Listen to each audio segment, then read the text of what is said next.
ভারতীয়দের পর্যটক ভিসা দেওয়া সীমিত করেছে বাংলাদেশ। দেশটির একাধিক শহরে থাকা দূতাবাসগুলোতে ভিসা দেওয়া সীমিত করা হয়েছে। বৃহস্পতিবার বিবিসির এক প্রতিবেদনে এ তথ্য উঠে এসেছে।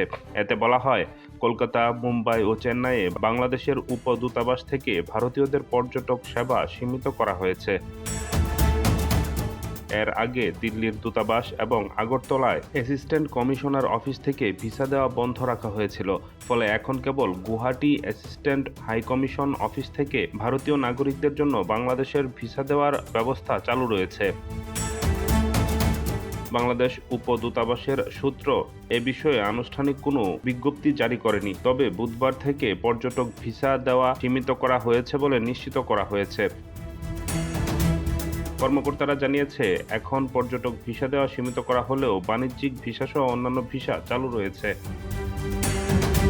2024 সালের 5 আগস্ট ছাত্র জনতার গণ-অভ্যুত্থানে শেখ হাসিনা সরকার ক্ষমতাচ্যুত হওয়ার পর বাংলাদেশে থাকা 4টি ভারতীয় কেন্দ্রে হামলা করা হয়। এ সময় ঢাকার ভিসা সেন্টারের সামনেও বিক্ষোভ হয়। এরপর কয়েকদিন ভারতের সব ধরনের ভিসা কার্যক্রম বন্ধ রাখে। বিবিসি জানিয়েছে, পরবর্তী ভিসা সেন্টারগুলো চালু হলেও ভারতের মেডিকেল ভিসা এবং কিছু জরুরি প্রয়োজন ছাড়া অন্যান্য ভিসা আপাতত ইস্যু করবে না তারা। তবে বর্তমানে বাংলাদেশিদের জন্য ভারতীয় পর্যটক ভিসা পুরোপুরি বন্ধ রয়েছে।